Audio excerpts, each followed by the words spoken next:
ಓಂ ಶ್ರೀ ಗುರು ಬಸವಲಿಂಗಾಯ ನಮಃ. ಸರ್ವರಿಗೂ ಭಕ್ತಿಯ ಶರಣಾರ್ಥಿಗಳು. ತರಂಗಿಣಿ ವೀರವಿರಾಗಿಣಿ ಅಕ್ಕ ಮಹಾದೇವಿ ತಾಯಿಯವರ ಜೀವನ ಚರಿತ್ರೆಯನ್ನು ಆಧರಿಸಿದ ಕಾದಂಬರಿ. ಈ ಕಾದಂಬರಿಯ ರಚನಾಕಾರರು ಜಗದ್ಗುರು ಮಾತೆ ಮಹಾದೇವಿ ತಾಯಿಯವರು. ಭಾಗ 4 ಸಂಗಮ. ಇದರಲ್ಲಿ ಅಧ್ಯಾಯ 38 ಹಸಿವಿನ ಅಬ್ಬರ. ಬೆಳಗಾದಾಗ ಎದ್ದು ತನ್ನ ಮೈಯನ್ನು ನೋಡಿಕೊಂಡಾಗ ತನ್ನ ಮೈಗೆ ಸುತ್ತಿದ್ದುದು ಕರಿಯಂಚಿನ ಬಿಳಿಸೀರೆ. ಅರಿಶಿನ ಕುಂಕುಮದ ಪುಡಿ ಅದರ ಮೇಲೆ ಅಲ್ಲಲ್ಲೇ ಬಿದ್ದಿತ್ತು. ಯಾರೋ ಮುತ್ತೈದೆ ಸತ್ತಿರಬೇಕು ಎಂದುಕೊಂಡಳು. ಭಯಾನಕವಾದ ಆ ರಾತ್ರಿಯನ್ನು ಹೇಗೆ ಕಳೆದೆ ಎಂದು ಆಶ್ಚರ್ಯ ಎನಿಸದಿರಲಿಲ್ಲ. ಉತ್ತರಾಣಿ ಬೇರಿನ ಕಡ್ಡಿಯೊಂದನ್ನು ಕಿತ್ತು ಹಲ್ಲುಜ್ಜಿಕೊಂಡು ಕೊಳದ ಬಳಿ ಸಾಗಿ ಮುಖ ತೊಳೆದು ಉಟ್ಟ ಸೀರೆಯನ್ನು ಒಗೆದು ಒಣಗು ಹಾಕಿ ಮಿಂದಳು. ತೊಯ್ದ ಕೂದಲನ್ನು ಮುರಿ ಮಾಡಿ ಹಿಂಡಿ ಬೆನ್ನ ಹಿಂದೆ ಹರವಿಕೊಂಡು ಪೂಜೆಗೆಂದು ಹೂವನ್ನು ಆರಿಸಿಕೊಂಡಳು. ಕೊಳದ ದಂಡೆಯಲ್ಲಿದ್ದ ಬಿಲ್ವ ಪತ್ರೆಯೊಡನೆ ರುದ್ರಜಟೆ ಪುಷ್ಪಗಳು ಹೇರಳವಾಗಿ ಸಿಕ್ಕಿದವು. ಮುಂಜಾನೆಯ ಆಹ್ಲಾದಕರ ರವಿಕಿರಣದಿಂದ ಕುಲುಕುಲು ನಗುತ್ತಿದ್ದ ಆ ದಾಸವಾಳಗಳನ್ನು ಶಿವನಿಗೆ ಅತ್ಯಂತ ಪ್ರಿಯವೆಂದು ಪುರಾಣಗಳು ಹೇಳಿ ರುದ್ರಪುಷ್ಪಗಳೆಂದು ಕರೆಯುವ ಶುಭ್ರ ಬಿಳಿಯ ತುಂಬೆ ಹೂವುಗಳನ್ನು ಸಂಗ್ರಹಿಸಿ ಕೆಸುವಿನ ಎಲೆಯಲ್ಲಿ ಹಾಕಿಕೊಂಡು ಬಂದು ಹೊಂಬಿಸಿಲಿನಲ್ಲಿ ಪೂಜೆಗೆ ಕುಳಿತಳು. ರವಿಕಿರಣಗಳು ಮೈಯನ್ನು ಬೆಚ್ಚಗೆ ಮಾಡಿದವು. ಹೊಟ್ಟೆಯೂ ಅಷ್ಟೇ ಚುರುಗುಡುತ್ತಿತ್ತು.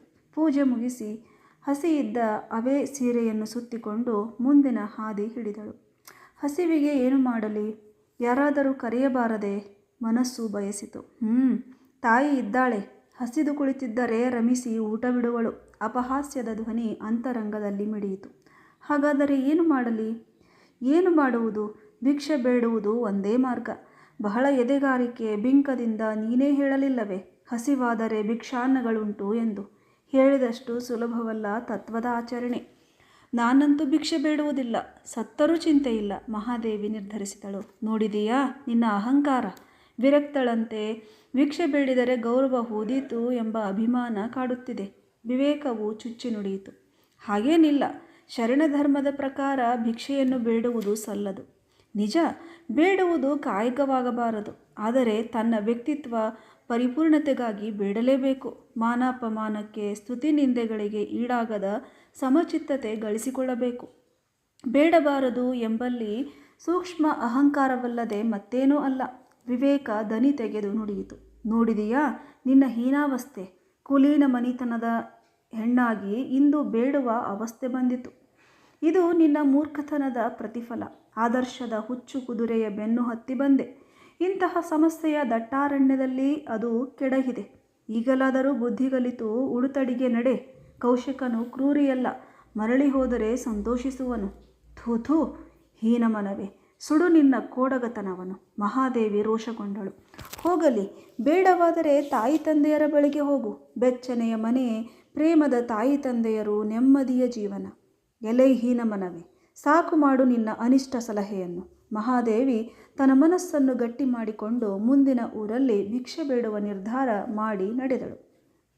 ಮನೆಗಳ ಮುಂದೆ ನಿಂತು ಅನೇಕ ಕ್ಷಣಗಳ ಕಾಲ ಕಾಯ್ದಳು. ಯಾರಾದರೂ ಹೊರಬರುವರೇನೋ, ತಾವಾಗಿ ಕೇಳಿದರೆ ಹೇಳಿದರಾಯಿತು ಎಂದು. ಯಾರೂ ಬರಲಿಲ್ಲ.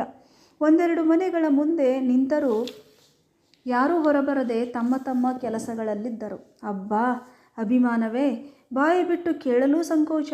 ನೀನು ವಿರಾಗಿಣಿಯೇ? ವಿವೇಕವು ಎಚ್ಚರಿಸಿತು. ಅಮ್ಮ, ಭಿಕ್ಷೆ ನೀಡಿ ತಾಯಿ. ಬಹಳ ಕಷ್ಟಪಟ್ಟು ಕೇಳಿದಳು. ಮನೆಯಲ್ಲಿದ್ದಾಗ ಒಂದು ದಿನವೂ ಸಹ ಅವ್ವ ಊಟಕ್ಕೆ ನೀಡು ಎಂದು ಬಾಯಿ ತೆರೆದು ಕೇಳಿರಲಿಲ್ಲವಾಕೆ. ಒಂದೆರಡು ಬಾರಿ ದೊಡ್ಡ ದನಿಯಲ್ಲಿ ಕೂಗಿದಾಗ ಯಾರೋ ಹೆಣ್ಣು ಮಗಳು ಹೊರಗೆ ಬಂದಳು. ನಿನಗೇನೋ ಉದ್ಯೋಗ ಇಲ್ವೇನೇ? ಬೆಳಗ್ಗೆ ಎದ್ದು ಆಗಲೇ ಬಂದು ರಾಗ ತೆಗಿತಿದ್ದೀಯಾ? ನಿನಗಾಗಿ ನಸುಕಿನಲ್ಲಿ ಎದ್ದು ಮಾಡಬೇಕೇನೋ. ಮುಂದಕ್ಕೆ ಹೋಗು. ಮಹಾದೇವಿಯ ಹೃದಯಕ್ಕೆ ಅಪಮಾನದ ಬರೆಯನ್ನೆಳೆದಂತಾಯಿತು. ದೇವ, ಎಂತೆಂತಹ ಮಾತು ಅನ್ನಿಸಿಕೊಳ್ಳಬೇಕಾಯಿತು. ನಾನು ಹೊಟ್ಟೆಗಿಲ್ಲದೆ ಬಂದಿರುವೆನೆ. ಕ್ಷಣಕಾಲ ಹೃದಯ ಕಂಪಿಸಿ ಕಣ್ಣು ನೀರಿನಿಂದ ತುಂಬಿತು. ಹೊಟ್ಟೆಯ ಸಂಕಟ ಹೇಳತೀರದಾಯಿತು. ಮತ್ತೆ ಮುಂದೆ ನಡೆದಳು. ಇದೇನೇ ನೋಡೋಕ್ಕೆ ಬಂಗಾರದ ಬೊಂಬೆಯಂತೆ ಇದ್ದೀಯಾ? ಭಿಕ್ಷೆ ಬೇಡಾಕಿ ಬಂದಿದ್ದೀಯಾ? ಮತ್ತೊಬ್ಬಳ ಮಾತು. ದುಡ್ಕೊಂಡು ತಿನ್ನಬಾರ್ದೇನೆ? ನಿನಗೇನು ಬ್ಯಾನೆ? ಎಷ್ಟು ಗಟ್ಟಿ ಮುಟ್ಟಾಗಿದ್ದೀಯಾ? ಬಗೆ ಬಗೆಯ ಮಾತುಗಳು ಕೇಳಿಬಂದವು. ಒಂದು ಮನೆಯಲ್ಲಿ ಮಧ್ಯಮ ವಯಸ್ಸಿನ ಪುರುಷನೊಬ್ಬ ಹೊರಬಂದ. ಕುಚೋದ್ಯದ ದೃಷ್ಟಿಯಿಂದ ಅಡಿಯಿಂದ ಮುಡಿಯವರೆಗೆ ನೋಡಿ, ನಮ್ಮ ಮನೆಯಲ್ಲಿ ಕೆಲಸ ಮಾಡ್ತೀಯಾ, ಜೀತಕ್ಕೆ ಇಟ್ಕೊಂತೀವಿ ಎಂದಾಗ ಮಹಾದೇವಿಯ ಹೃದಯ ನೊಂದು ನುಲಿಯಿತು. ತುಸು ಕ್ರೋಧ ತಪ್ತಳಾಗಿ ನುಡಿದಳು, ಹೆಣ್ಣು ಮಕ್ಕಳನ್ನು ನೋಡುವ ದೃಷ್ಟಿ ಚೆನ್ನಾಗಿರಬೇಕು ಅಣ್ಣ. ಓಹೋ, ಅಂಥ ಮಾನವಂತೆ ಭಿಕ್ಷೆಗೆ ಯಾಕೆ ಬಂದಿದೆಯಾ? ಅಸಭ್ಯರೊಡನೆ ಮಾತು ತರಬಲ್ಲ ಎಂದು ಮಹಾದೇವಿ ಮುಂದೆ ಸಾಗಿದಳು. ಎಂಥ ಚಂದುಳ್ಳಿ ಚೆಲ್ವೆ, ಆದರೆ ಸೊಕ್ಕೆಷ್ಟು ಎಂದು ಅವನು ಮಾತನಾಡಿದಾಗ ಕಣ್ಣೀರು ತುಂಬಿ ಬಂದವು. ಹಸಿವಿನ ಜೊತೆಗೆ ಅಪಮಾನದ ಹೊರೆಯೂ ಹೇರಲ್ಪಟ್ಟಾಗ ತತ್ತರಿಸಿದಳು. 5-6 ಮನೆಗಳ ಮುಂದೆ ತಿರುಗಿಯೂ ಏನೂ ದೊರೆಯಲಿಲ್ಲ. ಮುಂದಿನ ಮನೆಗೆ ಹೋದಾಗ ಮನೆಯ ಮುಂದೆ ಕಟ್ಟೆಯ ಮೇಲೆ ಮುದುಕಿಯೊಬ್ಬಳು ಕುಟಾಣಿಯಲ್ಲಿ ಎಲೆ ಕುಟ್ಟುತ್ತಾ ಕುಳಿತಿದ್ದಳು. ಅಮ್ಮ, ಭಿಕ್ಷೆ ನೀಡಿ ತಾಯಿ ಎಂದು ದಣಿದು ಕೇಳಿದಾಗ ಆ ಮುದುಕಿ, ಲೇ ಮಗ, ಏನಾರ ಇದ್ದರೆ ತಿನ್ನಕ್ಕೆ ತಂದು ನೀಡವ್ವ ಎಂದಳು.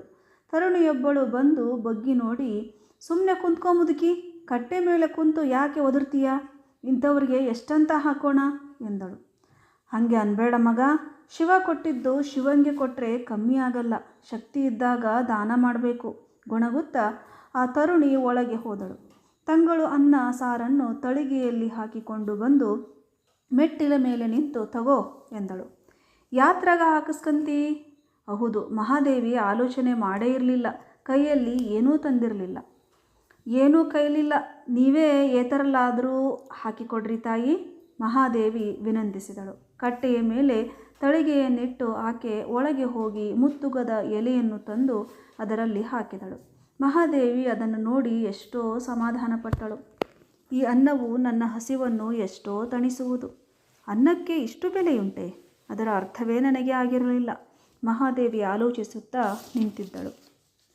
ಆ ತರುಣಿ ಬಂದು ಎಲೆಯಲ್ಲಿ ಹಾಕಿಟ್ಟಿದ್ದ ಅನ್ನವನ್ನು ದೂರ ನಿಂತು ಎತ್ತಿ ಹಾಕಿದಾಗ ಮನಸ್ಸು ಎಲ್ಲಿಯೋ ಇದ್ದ ಮಹಾದೇವಿ ಎಚ್ಚರ ತಪ್ಪಿದಳು. ಆ ಎಲೆಯು ಜಾರಿ ಬಿತ್ತು. ತರುಣಿ ಕೆರಳಿ ನುಡಿದಳು, ಎಂಥ ಸೊಕ್ಕೆ ನಿನಗೆ, ತಿನ್ನಾಕೆ ಇಲ್ದಿದ್ರು? ಆ ಮಾತು ನಾಟಿದವು. ಮೌನವಾಗಿ ಆಕೆಯನ್ನು ನೋಡಿದಳು. ನನ್ನ ಕೈ ಎಷ್ಟು ಜನರಿಗೆ ನೀಡಿತೋ, ಆದರೆ ಅದೇ ಇಂದು ಬೇಡತೊಡಗಿದೆ. ನಾನು ಎಷ್ಟು ಮಾನವೀಯತೆ ಪ್ರೇಮದಿಂದ ಭಿಕ್ಷುಕರನ್ನು ಕಾಣುತ್ತಿದ್ದೆನಲ್ಲವೇ? ಈಕೆಯ ಸಂಪತ್ತು ನನ್ನ ಸಂಪತ್ತಿನ ಮುಂದೆ ಎಷ್ಟರದಿದ್ದಿತು? ಮಹಾದೇವಿಯ ಅಹಂ ಜಾಗೃತವಾಯಿತು. ತಕ್ಷಣವೇ ವಿವೇಕವು ಅದನ್ನು ಚಿವುಟಿ ಹಾಕಿತು. ಇಂಥ ಹಮ್ಮು ಇರುವ ನೀನೆಂಥ ವಿರಾಗಿಣಿ? ಅಷ್ಟರಲ್ಲಿ ನಾಲಿಗೆ ನೀರೊಡೆಯುತ್ತಿತ್ತು. ಬಹಳ ದಣಿದ ಬಳಿಕ ಸಿಕ್ಕಿದ ಇದು ಹೋಯಿತಲ್ಲ ಎಂದು ಮನಸ್ಸು ವಿಫಲಗೊಂಡು ಅದನ್ನಾದರೂ ಬಳಿದುಕೊಳ್ಳುವ ಎಂದು ನೆಲಕ್ಕೆ ಕುಳಿತಳು. ಆದರೆ ಅಷ್ಟರಲ್ಲಿ ಎಲ್ಲಿಂದಲೋ ಬಾಣದಂತೆ ಚಿಮ್ಮಿ ಬಂದ ನಾಯಿಯು ನೆಲಕ್ಕೆ ಬಿದ್ದ ಅನ್ನಕ್ಕೆ ಬಾಯಿ ಹಾಕಿತು. ಬೆಚ್ಚಿ ಹಿಂದಕ್ಕೆ ಸರಿದಳು. ನಾಯಿ ತಿನ್ನುವುದನ್ನು ಕಂಡು ಮತ್ತೊಮ್ಮೆ ಹಸಿವು ಅತ್ತತ್ತು ಕೇಳಿತು. ನಿಸ್ಸಹಾಯಕಳಾಗಿ ಅನ್ನದತ್ತ ನೋಡಿದಳು. ನೀರು ತುಂಬಿಕೊಂಡ ಕಣ್ಣುಗಳು ಮಂಜಾದವು. ನಿನ್ನ ಈ ಸೊಕ್ಕಿಗೆ ತಕ್ಕ ಶಿಕ್ಷೆಯಾಯಿತು, ಆ ತರುಣಿ ನುಡಿದು ಬಿಂಕದಿಂದ ಒಳಗೆ ಹೋದಳು. ಚನ್ನಮಲ್ಲಿಕಾರ್ಜುನ, ನೀನೇ ನುಡಿದೆಯಾ? ನಿಜ, ನನ್ನ ಅಹಮ್ಮಿಗೆ ತಕ್ಕ ಶಿಕ್ಷೆಯಾಯಿತು ತಂದೆ. ನನ್ನನ್ನು ಪರೀಕ್ಷಿಸು. ಮನೆ ಮನೆ ತಪ್ಪದೆ ಕೈಯೊಡ್ಡಿ ಬೇಡುವಂತೆ ಮಾಡಯ್ಯ. ಬೇಡಿದೊಡೆ ಇಕ್ಕದಂತೆ ಮಾಡಯ್ಯ. ಇಕ್ಕಿದೊಡೆ ನೆಲಕ್ಕೆ ಬೀಳುವಂತೆ ಮಾಡಯ್ಯ. ನೆಲಕ್ಕೆ ಬಿದ್ದೊಡೆ ನಾನೆತ್ತಿಕೊಂಬುವ ಮುನ್ನವೇ ಶುನಿ ಎತ್ತಿಕೊಂಬುವಂತೆ ಮಾಡಯ್ಯ. ಸಣ್ಣವಾಗುವ ತನಕ ಅರಿದು ನೋಡು, ರಕ್ತದ ಕಣವಿರುವ ತನಕ ಪರುಕಿಸು. ವೇದನೆ ಉಕ್ಕಿ ಬಂದು ಕಣ್ಣಾಲಿಗಳು ತುಂಬಿ ನಿಂತು ಮೌನವಾಗಿ ಮುಂದೆ ಸಾಗಿ ಗಿಡವೊಂದರ ಬುಡಕ್ಕೆ ಕುಳಿತಳು. ಮಹಾದೇವಿ, ಇಷ್ಟು ಕಷ್ಟ ಏಕೆ ಪಡುವೆ? ಮನೆಗೆ ಹೋಗು. ಉಪವಾಸದಲ್ಲಿ ಸಣ್ಣಾಗಿ ಸಾಯುವೆ. ಇದಿನ್ನೂ ಕಷ್ಟದ ಆರಂಭ. ಮುಂದೆ ಈ ವಿಪತ್ ಸಮುದ್ರದ ಆಳ ಭಯಾನಕ. ಮನದ ದುರ್ಬಲ ಅಂಶ ದನಿ ತೆಗೆಯಿತು. ಮತ್ತೂ ಛಲದಿಂದ ನುಡಿದಳು. ಚನ್ನಮಲ್ಲಿಕಾರ್ಜುನ, ಆಗಲಿ, ನೀನು ಎಷ್ಟು ಕಠೋರವಾಗಿರುವೆಯೋ ನಾನೂ ಅಷ್ಟೇ ಶರಣಾಗತಳಾಗುವೆ. ನಿನ್ನ ಪ್ರೇಮಕ್ಕಾಗಿ ಎಲ್ಲ ಕಷ್ಟಕ್ಕೂ ಸಿದ್ಧಳಾಗುವೆ. ನನ್ನ ಕರುಳು ಕುಯಿ, ಬೆರಳು ಕಡಿ, ದೇಹವನ್ನು ಹರಿದು ಹಂಚು ಮಾಡು. ನೊಂದೆನಾದರೆ ನಿಮ್ಮಾಣೆ. ಮತ್ತೆ ಮೈಮನಗಳ ಶಕ್ತಿಯನ್ನು ಕೇಂದ್ರೀಕರಿಸಿಕೊಂಡು ಮುಂದಿನ ಮನೆಗೆ ನಡೆದಳು. ಆ ಮನೆಯ ಮುಂದಿನ ರಂಗವಲ್ಲಿ ಬಹು ಅಂದವಾಗಿತ್ತು. ಅದನ್ನು ನೋಡುತ್ತಾ ನಿಂತು, ಅಮ್ಮ, ಭಿಕ್ಷೆ ಎಂದಳು. 30 ವಯಸ್ಸಿನ ಸ್ತ್ರೀಯೊಬ್ಬಳು ಹೊರಗೆ ಬಂದಳು. ಕಂಕುಳಲ್ಲಿ ಮುದ್ದಾದ ಮಗುವಿತ್ತು. ಹಣೆಯ ಮೇಲಿನ ವಿಭೂತಿ ಸಾತ್ವಿಕ ಕಳೆ ನೀಡಿತ್ತು. ಒಂದು ಕ್ಷಣಕಾಲ ಮಹಾದೇವಿಯನ್ನು ದಿಟ್ಟಿಸಿದಳು. ಒಳಗೆ ಬಾರಮ್ಮ ಎಂದಳು. ಅನಿತರಲ್ಲಿ ಆಕೆ ಗಂಡ ನುಡಿದ, ಜಯ, ಭಿಕ್ಷುಕರನ್ನೆಲ್ಲ ಒಳಗೆ ಕರೆಯುವುದೇ? ನಿನಗೇನು ಕೆಲಸವಿಲ್ಲವೇ ಎಂದು ಗದರಿದ. ಆಕೆಯನ್ನು ನೋಡಿದರೆ ಸಾಮಾನ್ಯ ಭಿಕ್ಷುಕಿ ಎನಿಸದು. ಎಂತಹ ತೇಜಸ್ಸಿದೆ ಕಣ್ಣಲ್ಲಿ. ಈ ದೇಹವಿರುವುದೇ ಸೇವೆಗಾಗಿ ಅಲ್ಲವೇ? ಆ ವೇದಾಂತ ಅಲ್ಲಿರಲಿ, ಸುಮ್ಮನೆ ಕೊಟ್ಟು ಕಳಿಸು. ಆಕೆ ಮರು ಮಾತನಾಡದೆ ಒಳಗೆ ಹೋಗಿ ಮೊಸರು ಅನ್ನವನ್ನು ಕಲಸಿ ಎಲೆಯೊಂದರಲ್ಲಿ ತಂದು ಹೃದಯ ತುಂಬಿ ನೀಡಿದಳು. ಕೈ ತುಂಬ ನೀಡಿದುದು ಮಹಾದೇವಿಯ ಹಸಿವನ್ನು ಪೂರ್ಣವಾಗಿ ತಣಿಸಬಲ್ಲುದಾಗಿತ್ತು. ಅದಕ್ಕಿಂತ ಮಿಗಿಲಾಗಿ ಆಕೆಯ ಸಾತ್ವಿಕ ನೋಟ, ಹಾರ್ದಿಕ ನೀಡುವಿಕೆ ಇಲ್ಲಿಯ ತನಕದ ನೋವನ್ನೆಲ್ಲ ಮರೆಸಿದವು. ಕೃತಜ್ಞತೆಯಿಂದ ಸ್ವೀಕರಿಸಿ ಮರವೊಂದರ ಕೆಳಗೆ ಕುಳಿತು ಇಷ್ಟಲಿಂಗಕ್ಕೆ ನೈವೇದ್ಯ ಮಾಡಿ ಉಂಡಳು. 2 ದಿವಸದ ಹಸಿವೆ ಹಿಂಗೆ ಅಪಾರ ಆನಂದವಾಯಿತು. ನೀರನ್ನು ಕೇಳಿದಾಗ ಆಕೆ ನೀರನ್ನೂ ಎರೆದಳು. ಮಹಾದೇವಿಯ ಹೊಟ್ಟೆ ಹಾಲಿಗಾಗಿ ಅತ್ತು ಹಾಲುಂಡ ಕೂಸು ತಣ್ಣಗಾಗುವಂತೆ ಶಾಂತವಾಯಿತು. ಮೂಕ ನೋಟದಿಂದಲೇ ಆ ಸ್ತ್ರೀಯನ್ನು ಹರಸಿ ಮುಂದೆ ಸಾಗಿ ಗಿಡವೊಂದರ ಕೆಳಗೆ ಕುಳಿತಳು. ಚನ್ನಮಲ್ಲಿಕಾರ್ಜುನ, ನಿನ್ನಾಟವೇ ಬಲು ವಿಚಿತ್ರ. ಕೈ ಬಿಡುವಂತೆ ಮಾಡುವೆ, ಸರ್ವನಾಶವಾಯಿತು ಎನ್ನುವಾಗ ಹಗುರವಾಗಿ ಎತ್ತಿಕೊಳ್ಳುವೆ. ಮಕ್ಕಳನ್ನು ತೂರಿ ಭೀತಿಯಿಂದ ಅಳುವಾಗ ಎತ್ತಿಕೊಳ್ಳುವ ತಂದೆಯಂತೆ ನಿನ್ನಾಟ. ಈ ಜಗತ್ತು ದ್ವಂದ್ವಗಳ ನೆಲೆ. ಕತ್ತಲೆ, ಬೆಳಕು, ಸಜ್ಜನರು, ದುರ್ಜನರು, ಕ್ರೂರಿಗಳು, ದಯಾಮಯರು ಎಲ್ಲರೂ ಇಲ್ಲಿಯೇ. ಆಲೋಚಿಸುತ್ತಾ ಇರುವಾಗ ಸ್ತ್ರೀಯೊಬ್ಬಳು ಬಂದಳು. ಏ ಅಮ್ಮ, ನಮ್ಮ ಮನೆಯಲ್ಲಿ ವರಗೌರಿ ಪೂಜೆ ಮಾಡಿದ್ದೀವಿ. ಅಡಿಗೆ ಬಾಗಿನ ಕೊಡಬೇಕು. ಕರಿಗಡಬು, ಪುಳಿಯೋಗರೆ, ಸಿಹಿ ಕಜ್ಜಾಯ ಬಂದು ತಗೊಂಡು ಹೋಗು ಕರೆದಳು. ತಗೋ ಹೋಗು ಮನಸ್ಸು ಹೇಳಿತು. ನನಗೆ ಹೊಟ್ಟೆ ತುಂಬುವಷ್ಟು ಆಯಿತು, ಮತ್ತೇಕೆ ತನ್ನಲ್ಲೇ ಅಂದುಕೊಂಡಳು. ಇಂಥ ರುಚಿಯಾದ ಅಡಿಗೆ ಮತ್ತೆ ಸಿಕ್ಕೀತೆ. ಮನಸ್ಸು ಆಮಿಷವನ್ನೊಡ್ಡಿತು. ರುಚಿಯೋ ಅರುಚಿಯೋ ಬದುಕುವಷ್ಟು ದೊರೆತ ಮೇಲೆ ಮತ್ತೇಕೆ ಆಸೆ? ಮಹಾದೇವಿಯ ವಿವೇಕ ಹೇಳಿತು. ಎಂಥ ಮೂರ್ಖಳು! ತೆಗೆದು ಇಟ್ಟರೆ ರಾತ್ರಿಗೆ ಬರದೆ? ರಾತ್ರಿಗೆ ನಿನಗೆ ಯಾರಾದರೂ ಕರೆದು ಉಣ್ಣಿಸುವರೋ? ಆದರೆ ವಿರಾಗಿಗಳಿಗೆ ಮರುಕ್ಷಣದ, ನಾಳೆಯ, ಮುಂದಿನ ಚಿಂತೆ ಏಕೆ? ವಿವೇಕ ಮತ್ತೆ ಹೇಳಿತು. ಈಗಿನದು ಆಯಿತು, ಮುಂದಿನ ಹೊಣೆ ಶಿವನದು ನಿರ್ಧರಿಸಿಕೊಂಡಳು. ಬಾರವ್ವ, ಭಿಕ್ಷವಯ್ಯಿ. ಆಕೆ ಮತ್ತೆ ಕರೆದಳು. ಬೇಡ ತಾಯಿ, ನನ್ನದು ಊಟವಾಗಿದೆ. ಬೇರೆ ಯಾರಿಗಾದರೂ ಕೊಡಿ. ಎಂಥ ವಿಚಿತ್ರ ಹೆಂಗಸು! ಹುಚ್ಚಿ ಇರಬೇಕು. ಕರೆದು ಉಣ್ಣಿಸುವೆ ಅಂದರೆ ಯಾರಾದರೂ ಬೇಡ ಅಂತಾರಿಯೇ? ಆ ಹೆಂಗಸು ನುಡಿದಳು. ಹುಚ್ಚಿ ಹುಚ್ಚಿ, ಬೇಡಿದರೂ ಹುಚ್ಚಿ, ಬೇಡ ಅಂದರೂ ಹುಚ್ಚಿ. ಈ ಶಬ್ದಕ್ಕೆ ಅರ್ಥವೇ ಇಲ್ಲವೇ ಎಂದುಕೊಂಡಳು. ಅವ್ವ, ಬದುಕಲಿಕ್ಕೆ ಗುರಿ ಸಾಧಿಸಲಿಕ್ಕಷ್ಟೇ ತಿನ್ನುತ್ತಿರುವೆ. ತಿನ್ನಲಿಕ್ಕಾಗಿಯೇ ನಾನು ಬದುಕಿಲ್ಲ. ನಿನ್ನ ಪ್ರೇಮಕ್ಕೆ ಚಿರಋಣಿ. ಆದರೆ ನನ್ನ ಗಂಡ ವಿಚಿತ್ರ ಗುಣದವನು. ಅವನನ್ನು ಒಲಿಸುವುದು ಬಹು ಕಷ್ಟಕರ. ಕಲ್ಲು ಹೊತ್ತು ಕಡಲೊಳಗೆ ಮುಳುಗಿದಡೆ ಎಡರಿಂಗೆ ಕಡೆಯುಂಟೆ ಅವ್ವ. ಉಂಡು ಹಸಿವಾಯಿತೆಂದೊಡೆ ಭಂಗವೆಂಬೆ. ಕಂಡ ಠಾವಿನಲ್ಲಿ ಮನ ಬೆಂದೊಡೆ ಗಂಡ ಚನ್ನಮಲ್ಲಿಕಾರ್ಜುನ ಎಂತೊಲಿವನವ್ವ. ಮುತ್ತು ಹವಳಗಳನ್ನು ತರಬೇಕೆಂದು ಕಡಲಿಗೆ ಇಳಿಯುವವನು ತೇಲಿಸಬಲ್ಲ ವಸ್ತುಗಳನ್ನು ಕಟ್ಟಿಕೊಳ್ಳಬೇಕೇ ವಿನಃ ಮುಳುಗಿಸುವಂತಹ ಕಲ್ಲನ್ನಲ್ಲ.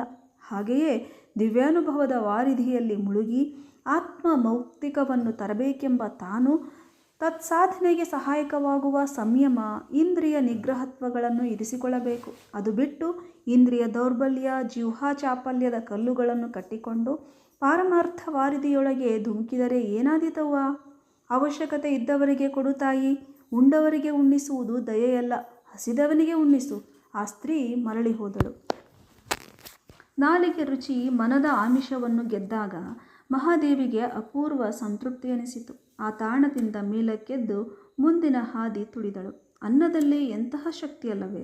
ಅನ್ನದಿಂದಲೇ ಪ್ರಾಣ, ಉಳಿವು. ಹಸಿದ ಮಾನವ ಏನನ್ನು ಮಾಡಲು ಸಿದ್ಧನಾಗುವನಲ್ಲವೇ? ಅನ್ನದ ಬೆಲೆಯನ್ನು ಎಷ್ಟು ಜನ ಅರಿತಿರುವರು? ತುತ್ತನ್ನ ಬಿದ್ದಾಗ ಎಂತಹ ಶಕ್ತಿ ಮೈಗೂಡಿತು.